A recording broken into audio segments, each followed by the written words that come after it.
I've got 3 o'clock, so I think we'll get our meeting started. I'm Brad Dial, Chairman of the Board of the Champaign-Urbana Mass Transit District.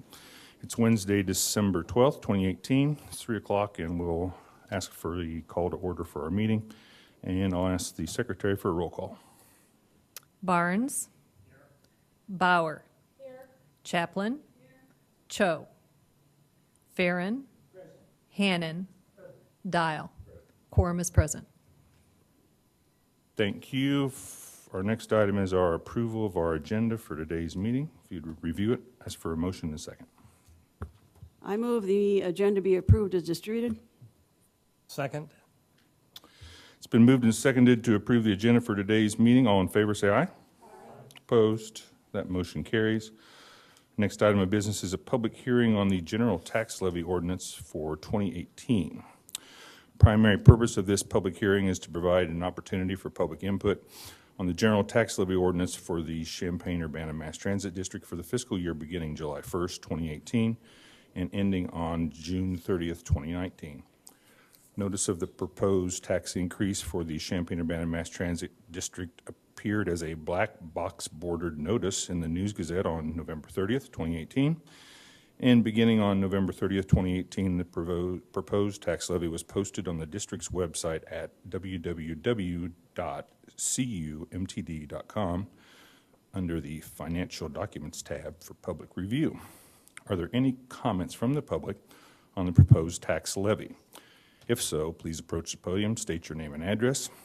This is an opportunity to make a statement to the Board of Trustees as a whole. We do not answer questions. Please limit your comments to 5 minutes or less. The countdown clock will display your remaining time. And as a reminder, comments are to be directed to the board. Thank you. Sir. My name is Harold Diamond. I live in Urbana. I use the bus. I came here today by bus, just so you should know. I read the announcement of the tax levy discussion in the paper, and I had a question and a comment. The sidebar next to the legal notice has a statement that the Board of Trustees, the MTD, have approved a resolution setting the amount necessary to be raised for the 2018 tax levy. With the word necessary, I'm first asking about that. Given that the amount is contingent upon winning the tax suit against the hospital, it seems to me that the right word to be used there is a wished for. Am I correct in my interpretation of the word? I couldn't say that's probably a legal notice that probably falls under an attorney's guidance. I mean, it's probably a fair point, but this language was derived from the notice that I got from the City of Urbana. So I'm not trying to defer responsibility for it. This is our notice. Yes. But I believe that came from their attorneys. What the source of it was, I don't know, but it seems like there's Yes. that's a fair point. Yes. Okay. Now, the statement I wish to make is that the amount of money that you had raised last year, which was approximately $8.5 million, was what it took to run the bus service. And my point is that it would be desirable that you ask for an amount of money of the order of $8.5 million, possibly affected by inflation or extended service or whatever, for the coming year. And if you win the suit against the hospital, then the taxpayer should be the beneficiary of this. And having extra money in the pocket to be used for various projects and such, I think this is not in the interests of the citizens and taxpayers. And this is something that I would like to urge you to revise your statement to ask for the amount of money that really is what it takes to run the bus service, and not to look upon an aggrandizement and putting it to use for various other projects, which probably most citizens would not approve of. So I'm asking that you consider doing this. Thank you. Thank you for your comment. Any additional comments on the tax levy ordinance? Yeah, Please Sherry Steigman, 602 East Evergreen Court, Urbana, Illinois, and I would like to agree with the previous gentleman. This is the only taxing body I know in Champaign County who every single year asks for the maximum that they possibly can. And when I've talked to people in the past, they say, well, we're going to need it later.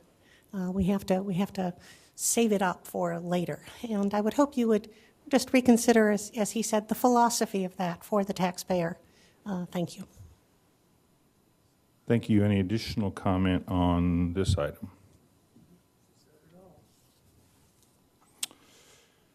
Seeing none,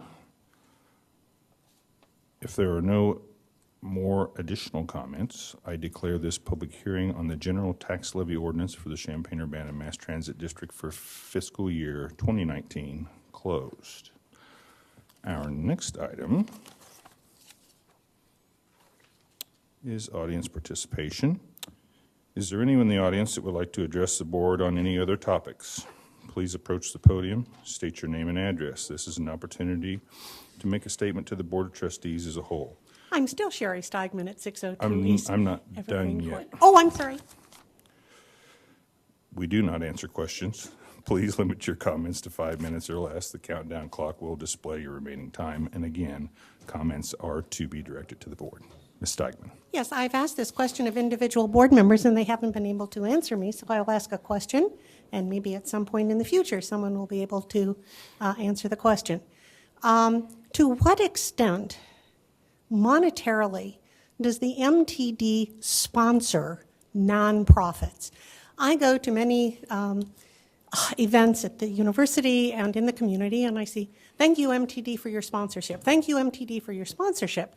And I'm wondering, I can understand putting maybe free signs in the bus to publicize something, but any monetary exchange between a taxpayer entity and a nonprofit I would find truly objectionable as a taxpayer. It's up to me to decide what charity my taxes go to, not another taxing district. The other question I have is in looking at your request for millions and millions and millions and millions and millions of dollars for gigantic electric buses. And I know you think you're being good to the environment, but in fact, all the research shows that electric vehicles are bad for the environment because they put such a heavy burden on our power plants that they actually pollute more than gas-operated vehicles, especially the newer ones. So I'd like to, it's another question, in the future, do you plan to spend millions and millions and millions and millions and millions, and that's what we're talking about more, to go all electric and pollute the environment more and put more of a burden on the local power plants? Thank you. I'm going to ask Carl just to give you a brief comment on that, okay? I can address both of those questions. To the first one, primarily what you are seeing is a trade, and so we will allow, I don't know if I'm going to be able to come up with a specific example, but let's say you are going to charity event X and they want to advertise. Okay, the symphony. So they want to advertise on the buses, and so what we will say is we'll do a trade with you, and we will allow you to trade to advertise on the buses if you let us advertise in your program. And so it's just an exchange of services. There's not an exchange. So there's never an exchange of funds. I will not say that there never is, but I would say that it's very rare, and I certainly can't answer that off the top of my head. But if there is an exchange of money, it is because we are purchasing advertising space in their program. Well, it's, I mean, we have an advertising program. And the second question is, I completely agree with you. Battery electric buses that are charged by electricity from the grid, if we ended up converting our fleet to all 100 buses to battery electric buses, That would be like adding the Trans-America building into the Champaign-Urbana grid, which would be a tremendous drain on the grid.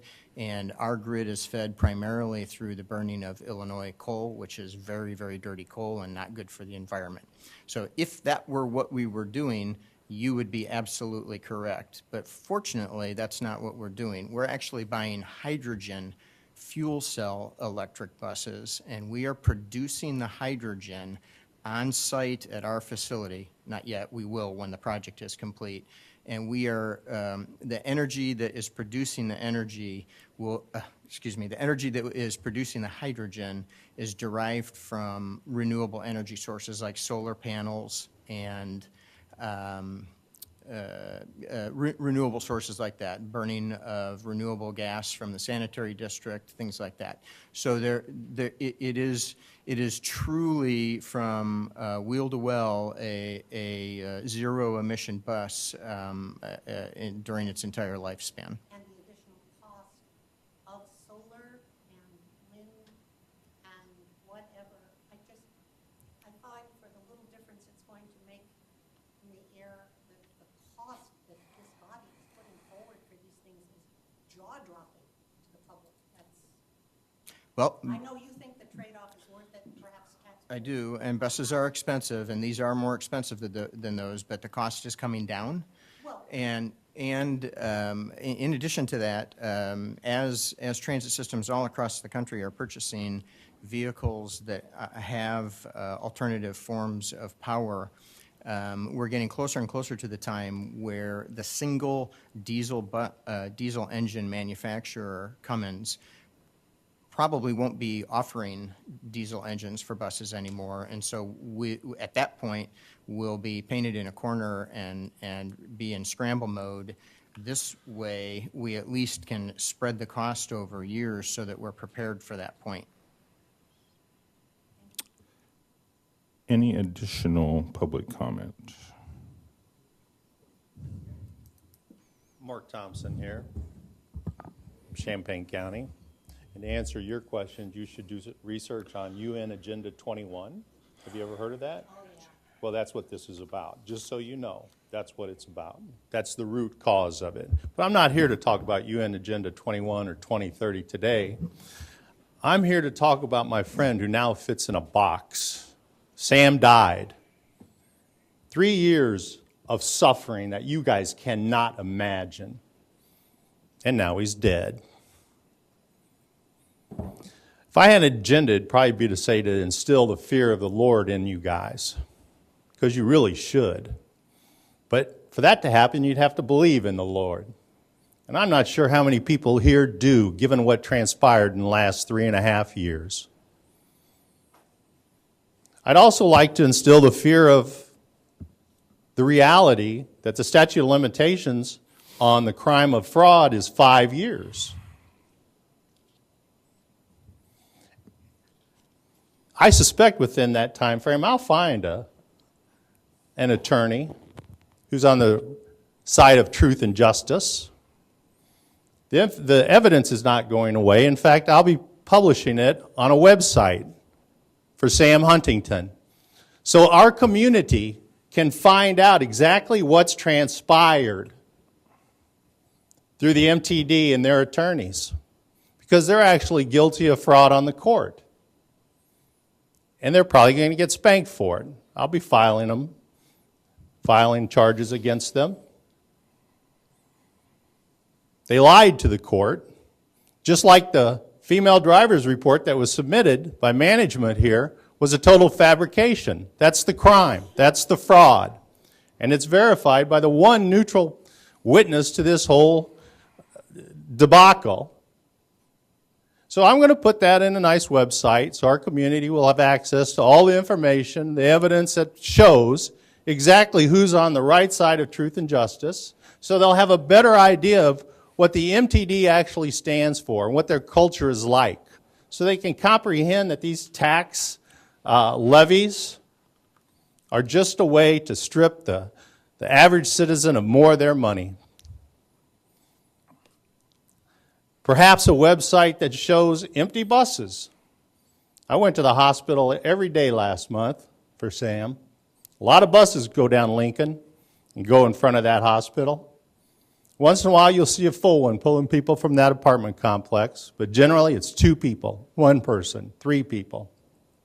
On these monstrous buses that are also tearing up the roads. They're doing a hell of a job on the roads. Now, I know at one point, Mr. Gannett said my concerns were not worthy a response. Sam Huntington thinks otherwise. It's horrible what you folks allowed to happen, and the board is very responsible as well. You had a duty of care to oversee what transpired. When your management team is guilty of fraud, writing fraudulent documents, you have a duty to look into it. And to my knowledge, you never did. And of course, you can't answer me and tell me whether you did or not. Although you would talk with her on her concerns, you were not going to talk to me. I know that. I don't expect that. But I do believe in my God. And I do believe he has the power to make you guys pay a price for what you've done to Sam Huntington. I don't know how much I can do, but you can be sure that I will do what I can in my spare time. I won't devote my life to it like I have Sam the last 3.5 years. But I don't need to. Websites are easy to make. Everything I've got documented is electronic and it's available. It's just a push of a button these days.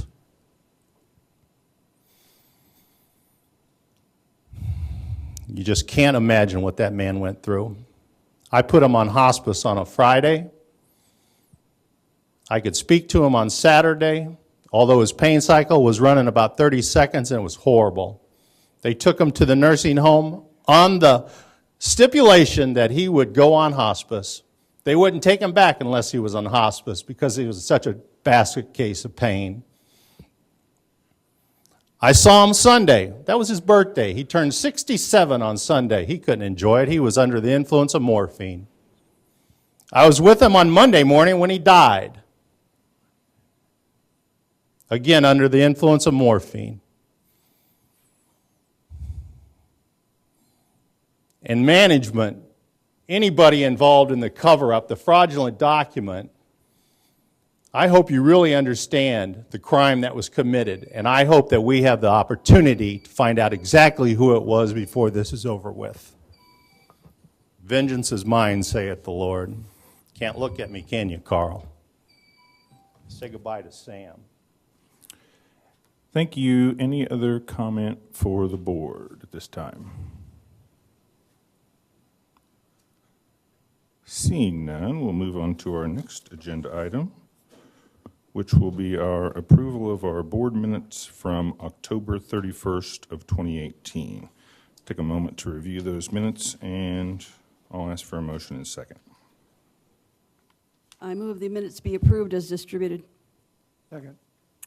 It's been moved and seconded to approve the board meeting minutes, the board minutes of October 31st, 2018. All in favor, please say aye. Aye. Opposed? Motion carries. Communications, Carl. No communications for the board. We'll move to the managing director's report. Okay. Well, I'm sorry Mr. Huntington left because I'm actually going to start out my report with a reply. Mr. Thompson. What's that? So I've prepared a reply. We're sorry to hear about Mr. Huntington's death. Mr. Huntington was a longtime writer of MTD. Sam Huntington alleged that he had been injured due to a fall on an MTD bus on August 10th, 2015. The only evidence of the alleged fall was Mr. Huntington's own allegation. There were no other witnesses or corroborating evidence to the alleged fall. Therefore, the MTD denied the fall occurred. During his lawsuit against the MTD, while under oath, Mr. Huntington admitted that while the bus was stopped at a red light for a few minutes in the flow of traffic, he inexplicably stood up from his seat in the middle of the bus, voluntarily leaving a position of safety from where he could observe the traffic light. He admitted he stood up because he wanted to throw away a Pepsi bottle in a trash can located at the front of the bus. Mr. Huntington further admitted that while not holding on to any of the available safety rails or handholds to steady or protect himself, he proceeded to walk 10 feet forward up the aisle. Mr. Huntington also admitted he was not looking to see when the traffic light would change to green or when the bus would need to proceed forward so as not to block traffic. Mr. Huntington alleged he fell when the bus began to then move, but he could not describe how the bus moved at all. Mr. Huntington admitted that he only bumped his knee when he allegedly fell on the bus. Due to the evidence available to all parties to the lawsuit, the MTD filed a motion for summary judgment. The MTD again denied that alleged fall occurred, but asserted that taking Mr. Huntington's description of the alleged fall into consideration, the alleged fall was the fault of Mr. Huntington because Mr. Huntington caused his own alleged injury by needlessly standing and moving about the bus without holding on to anything while the bus was moving in the flow of traffic. The Champaign County Trial Court agreed and granted summary judgment for the MTD and dismissed Mr. Huntington's lawsuit. The 4th District Appellate Court confirmed the trial court's dismissal of Mr. Huntington's lawsuit, and no appeal was taken from the appellate court. As a result, the matter has concluded and is final. Any claims that the MTD or any employee created a false report or destroyed any alleged evidence are completely untrue and defamatory. Moving on with my report for October of 2018. Ridership has increased 5% from last October. October 2018 operating revenue was 5.3% below October 2017. That primarily is a result of a decline in our advertising revenue because of the departure of our advertising agent, and so we have been short of personnel, and we've taken a hit in our advertising because of that. October operating expenses were 9% above October of 2017. As a reminder, that primarily is due to the inclusion of MCOR payments as an operating expense, and that was not originally thought. We thought those would be capital expenditures, but the auditors have made a determination that they're operating expenditures since we don't own the asset. Year-to-date operating revenues are $89,927 above budget, while operating expenses are $1,372,854 under budget. In the notes section, I just would like to point out out loud that staff has accomplished the certification of the ISO 9001:2015 standard. This was a monumental undertaking, and staff really deserves, and I am not including myself when I say staff because I got to watch from the sidelines mostly, but the rest of staff, headed up by Amy Snyder and Jane Sullivan, but all of staff really just did fantastic work in getting that accomplished, and I, for one, really appreciate them. And then today is our first meeting where we have a new University of Illinois representative on our advisory board, Marty Pollins, and I don't know, how long have you been with the university now? About 5 months, so okay. Still probably trying to drink from the fire hydrant, but welcome. And with that, I will take any questions through page 43. Questions for Carl from the board? Jim. Let's sort of Jim go first, please. Ridership is up. Bruce. Gasoline prices Bruce. are down. Bruce. Bruce. I did, Bruce. yes. Jim's going to go first. No, go ahead. No, Jim's going to go. I recognized you already. Please. All right. Okay. I always like to defer to my elders. No. Yeah. Ridership is up, but gasoline prices are down. We've still never completed a study that really explains what the factors are within the ridership changes.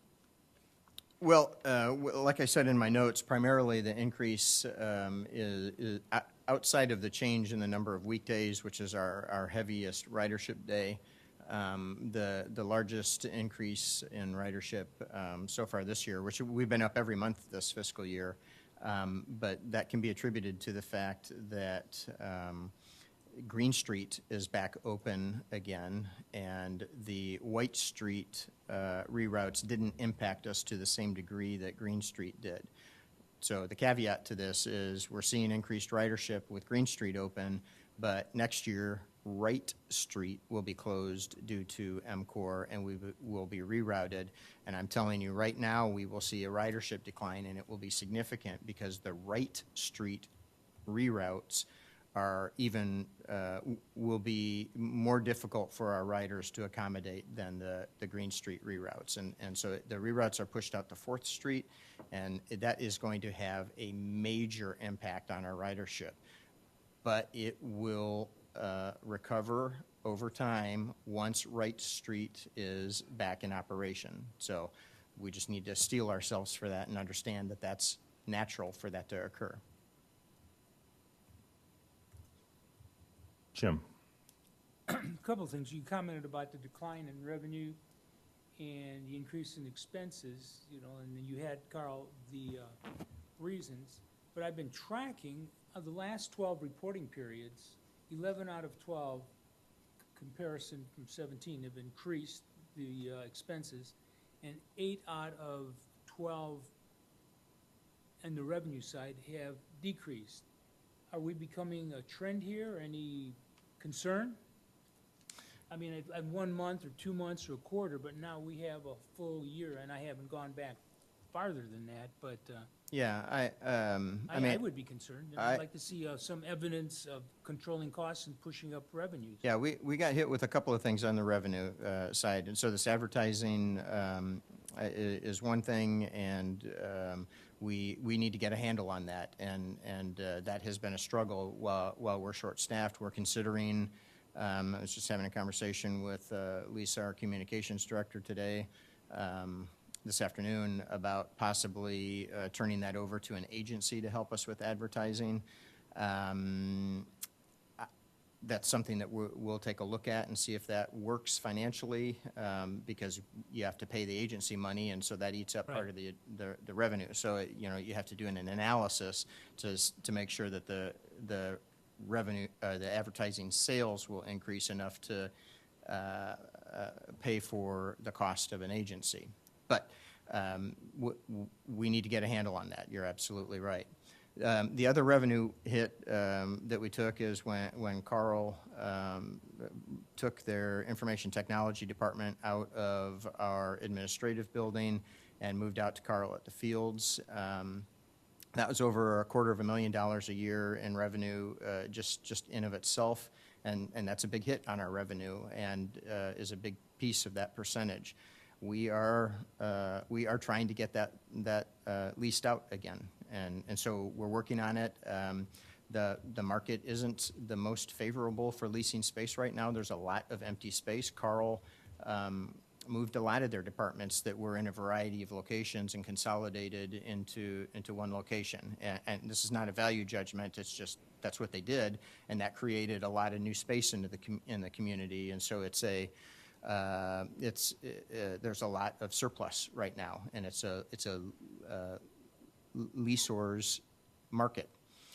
But we're working on that, but we have not been successful in leasing that right now. So there are some very identifiable issues with that revenue stream. They're not, in my view, they're not extreme, and they are identifiable. And so we are working on those, and hopefully we'll see improvements on those. Following up on that, I noticed you had selected a commercial real estate agent from Ramshaw Smith to help you. Did you take bids on that, or why him? I didn't take bids. I went with him because he has been particularly successful at leasing space in Urbana, similar to ours. And so I thought it would be worthwhile to give him a shot. It's a 6-month agreement. 6 months, and then we start fresh. And then we have an opportunity to take a look at it and either renew with him or go with somebody else or, do something completely different. But I thought it would be valuable to go with him. I thought it would be worthwhile to go with him because he has been particularly successful with our type of space in Urbana. In the headquarters, or what has he done so far? Primarily with Lincoln Square. Lincoln Square, okay. Thank you. Additional questions for Carl from the board?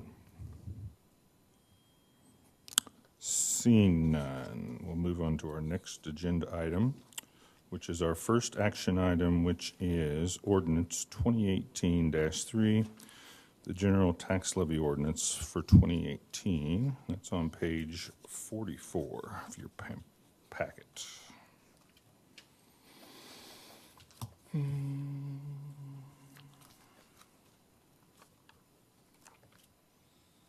soon as I get there.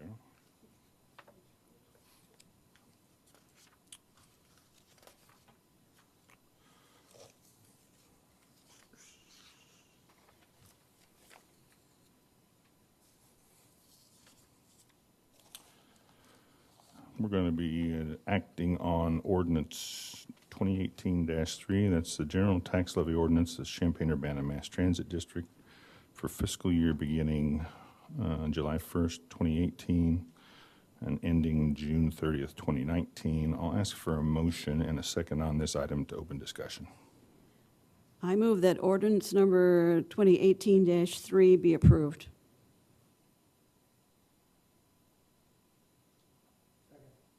It's been moved and seconded to open discussion on this item, board discussion on the levy. Jim. I think it was important that we listen. I raised this point, and I thought I heard two people from the audience commenting, and I have the understanding where with the increased valuations of property and new construction, et cetera, you have a bigger pot. But I would like to see at some point, and I don't think the Champaign-Urbana MTD is unique in this, but the strategy is always to grab everything that's in the pot rather than maybe looking at the needs and being more judicious. And that's why I voted no last meeting. And that's something we may want to think about harder in the future, not only MTD but other groups, but the grab, relating it to the necessity as opposed to it's being out there for taking. Thanks, Jim. An additional board comment on this item.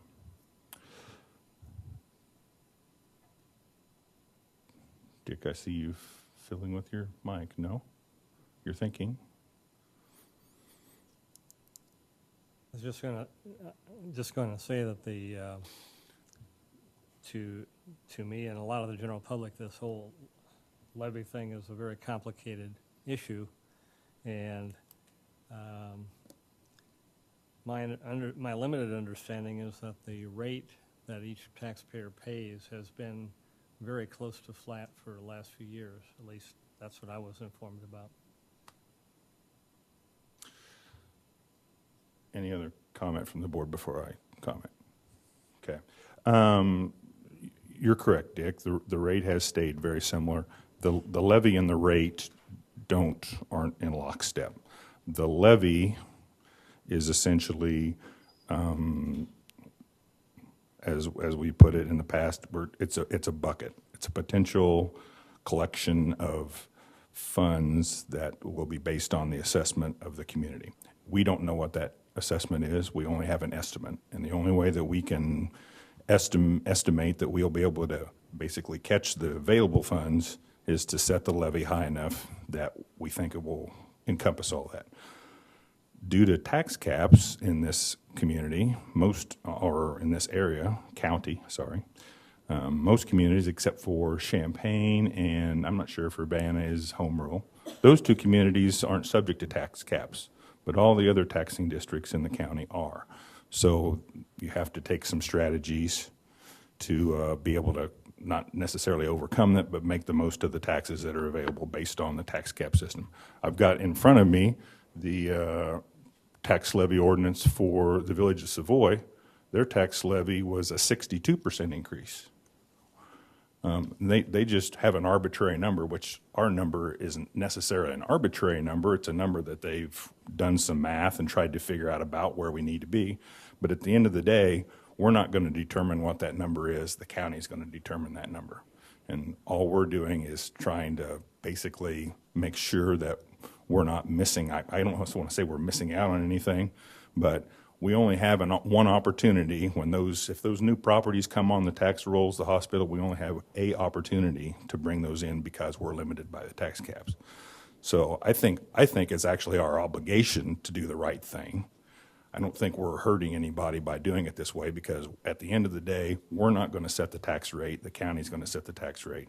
And we don't know how much the assessed value of the county is. And the county's going to set that. We don't have any control over that. The only thing that we can control is basically how big our bucket is. And this is how we do it. It's how the City of Urbana does it, or it's actually not how the City of Urbana, although City of Urbana sets theirs fairly high. And I think they had a notice in the newspaper as to what they did, much like a notice that we had with ours. And obviously, the Village of Savoy historically has set theirs in the 50 to 60 percentile range, which is way more.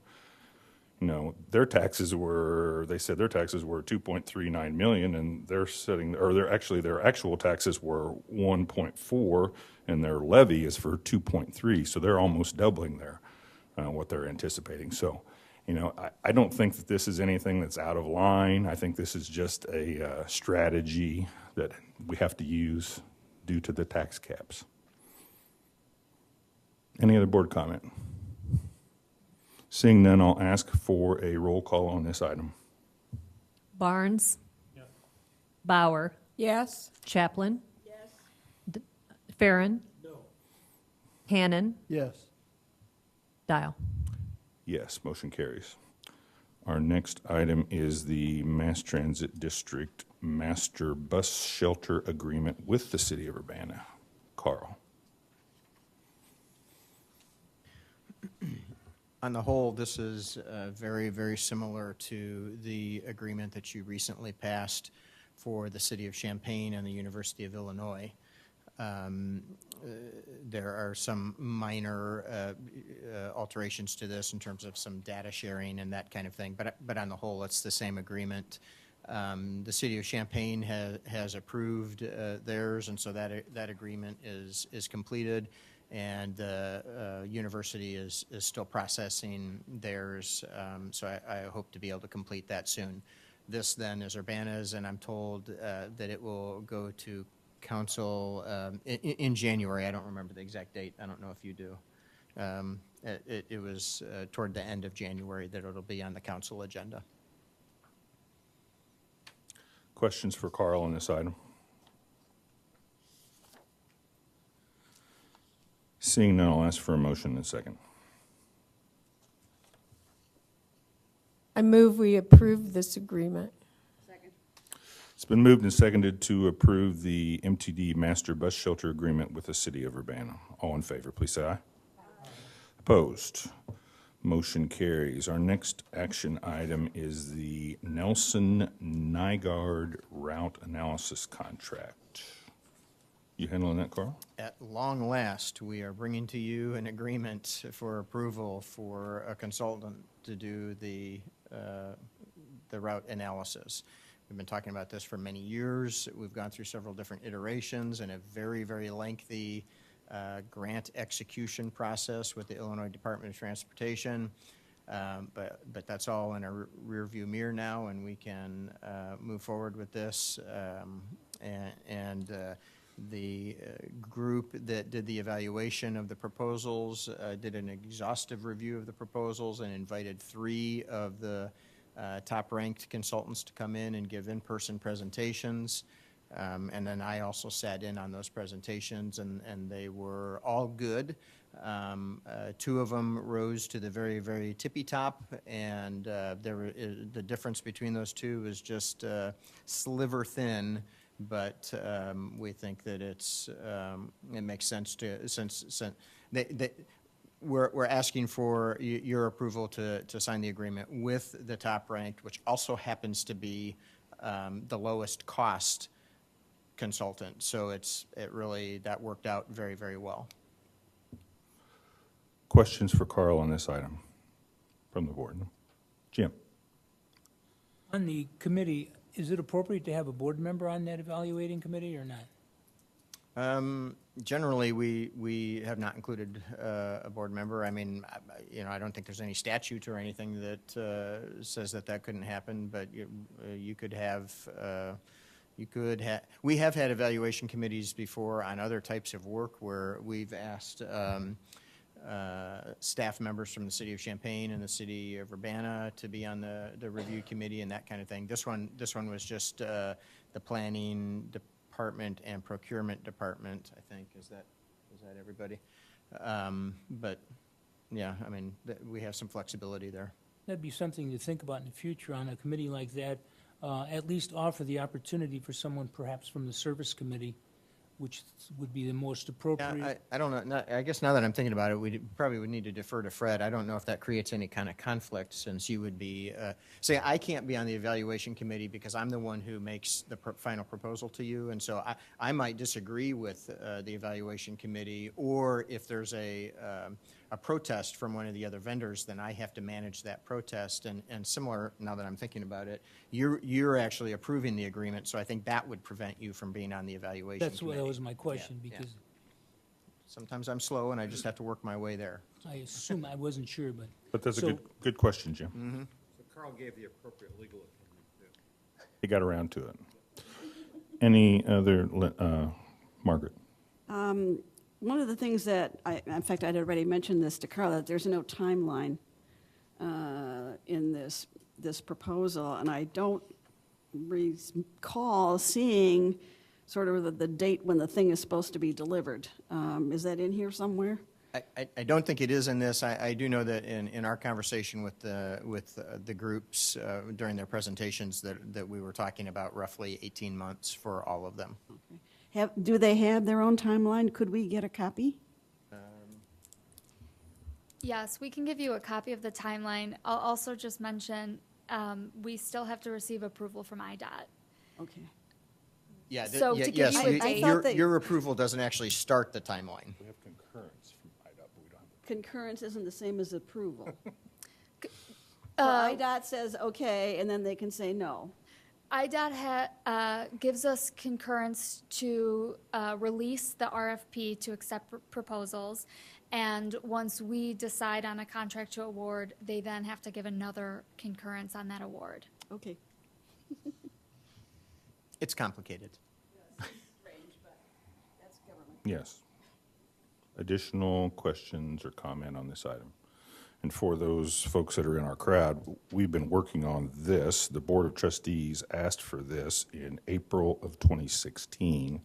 We directed staff to start working on this, and due to issues basically with the state of Illinois, we've been unable to accomplish it over this time. We've been basically waiting on them to get things accomplished, like many other people have waited on many things with the state of Illinois. We've been waiting on this, so it's been a board priority for a long time, and it's finally going to come around.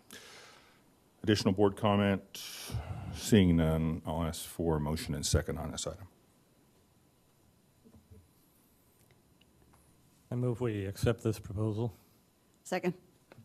It's been moved and seconded to approve the Nelson Nygaard route analysis contract. All in favor, please say aye. Opposed? That motion carries. That is our last action item.